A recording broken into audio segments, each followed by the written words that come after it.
One of the things that's going to hold you back from truly becoming all that you were created to be. I'm talking the most authentic, the truest you, the most bold, the most courageous, the most confident, the most present in your life, which will give you massive amounts of energy. So if you feel exhausted, you've been in survival mode, it stops today because I'm going to give you three, not so, I was going to say simple, not super simple, but three things you could start doing today to release, heal, let go of the disease to please, dis-ease. So these are spiritual wellness tips. This is for your spiritual fortitude. I was held back for years, for decades, really, from people pleasing. People pleasing. So the year I turned 50 was 2021. There's the most beautiful bluebird. I realized I hired a coach for a 6-month program because I realized I kept hitting a ceiling. Do you feel like you're doing great, but there's still something? Why can't you go further, make more money, better opportunities? I was still rooted in codependency. That's another video. So you may not need to get therapy or hire a coach for 6 months.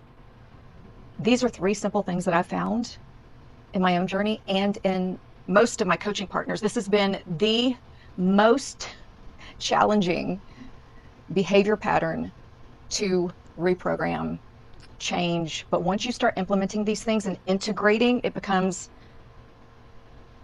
your new empowered way to be. That's pretty awesome. So the disease to please, you're in performance mode. You realize right now, I don't know if they like me. And what I call it's that dancing monkey. Dun, dun, dun, dun, dun, dun. What do I need to do? Mm, mm. Say, who do I need to be so that you like me, so that you feel comfortable? So first of all, you cannot change what you do not acknowledge. So in 2021, when I realized it was like a brick upside my head, wow, all the healing therapy, growth, surrendering my life to God, I still was rooted in codependency. That's how strong it is. But I had to acknowledge it and say, okay, take ownership. No longer giving your power away to other circumstances, people, places, all of that. Okay, this is on me. This is on me now. This is on me. I take ownership of this. I can rework this. This is not where it ends. This is not the label I'm going to continue to wear. Acknowledge and let the label go. So daily, I'm talking daily. I hear women and men say, but I'm such a people pleaser. I'm such a people pleaser though. First of all, stop calling yourself that. Drop the label. Labels are total waste of time, total BS. Drop the label. Now, a title of boss, CEO, mom, wife, those are positive titles. But when you have a label from childhood that you have decided to put on, oh, I need to wear this label to be what you need me to be, right? So stop saying that you are a people pleaser. Shut your mouth. Okay. Second of all, are you a people pleaser, a pleaser of men, or a God pleaser? What changed it for me, truly reworked from that identity level and uprooting the root of rejection and healing codependency was, why am I trying to put that person and how they think and feel about me ahead of what God says? Mm-mm. Mm-mm. So going a little deeper, we as people pleasers can tend to, hear me, I will say this twice, make people our God, which is idolatry. They become our idol. We get so caught up in like dancing the jig, performing, exhausting ourselves to be what they need us to be, that they become an idol. So anything you put before God becomes an idol. Oof, that was huge for me. Okay, third thing.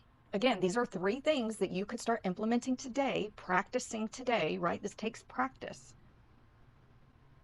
Third thing is stop manipulating. You heard me.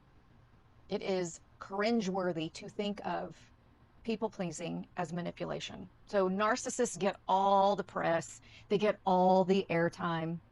But when I started realizing my place as a codependent people pleaser, right? The narcissist cannot exist without the codependent people pleaser. That's what they're attracted to. So you may wake up and realize that most of the people in your life that you are dancing a jig for and working so hard for their approval, killing yourself, frying your nervous system, depleting your adrenals, your life force, blood energy. They're like vampires. They suck the life out of you, but you're allowing it. So when I started taking ownership of that, saying, okay, when I heal codependency and people, then the narcissist, they lose their power. They lose their power. Again, empowerment, take your power back. So what we do is we're actually manipulating. Oh, okay, well, I'll do what you need me to do, and then you'll be happy with me, or you meet a new person. And I dealt with this recently with a beautiful young coaching partner of mine. She was in a new situation, a lot of new people, and she realized that people pleasing was seeping over into this new professional arena. You will notice that people pleasing will stunt your growth in all areas of life, and that's what like opened my mind when my coach told me that, because I was doing well, I was transitioning, still doing some TV work, but my coaching business was starting to grow really fast, and then things just slow down and get stagnant. That's why we have to expand and grow. God created us to evolve.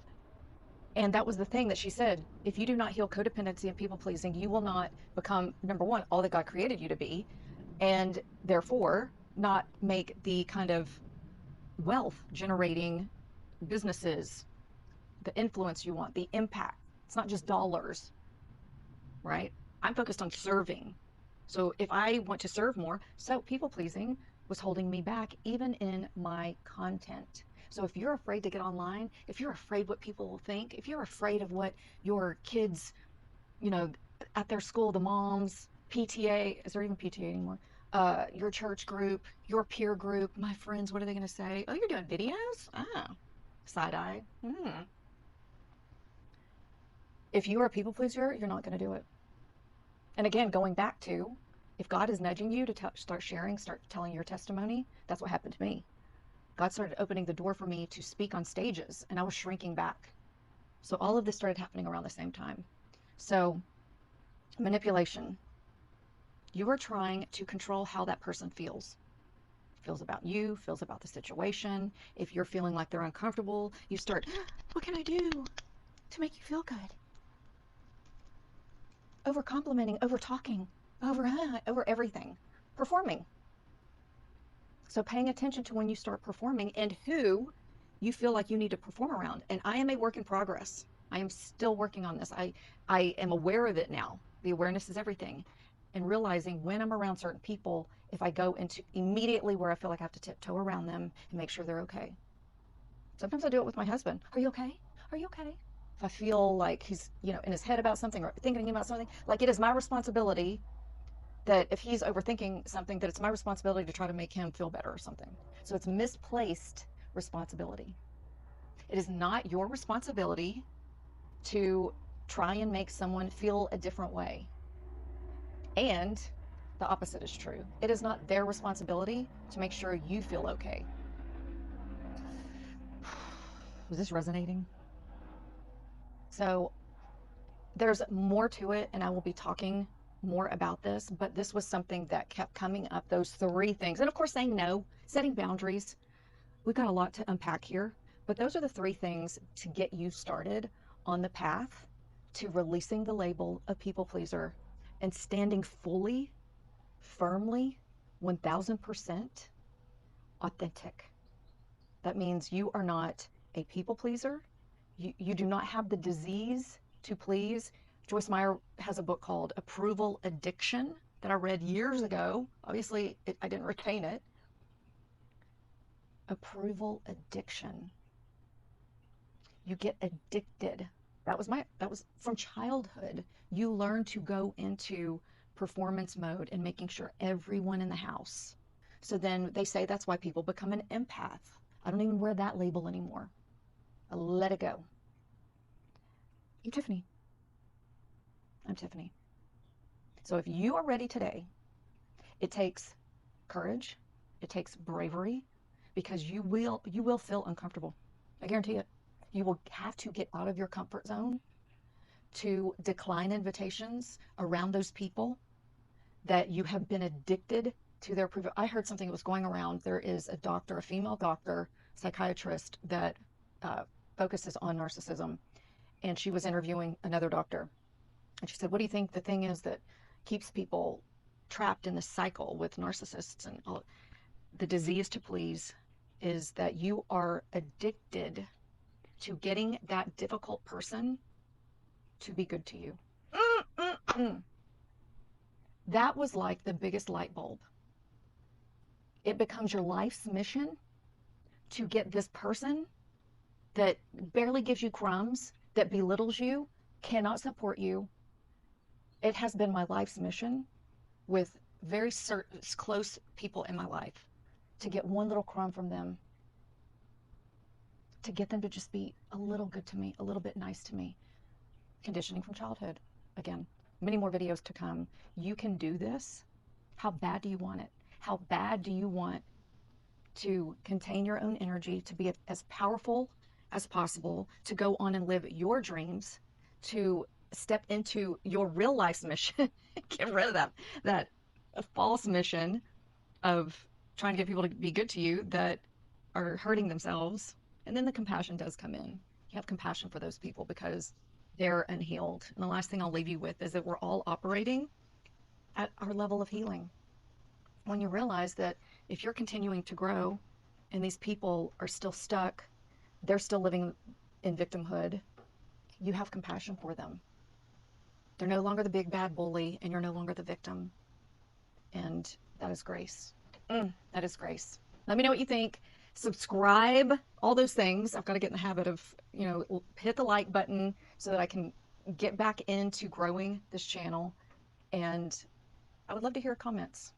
And which of the three really kind of was like a little punch in the gut for you. I'd love to know. See you next time.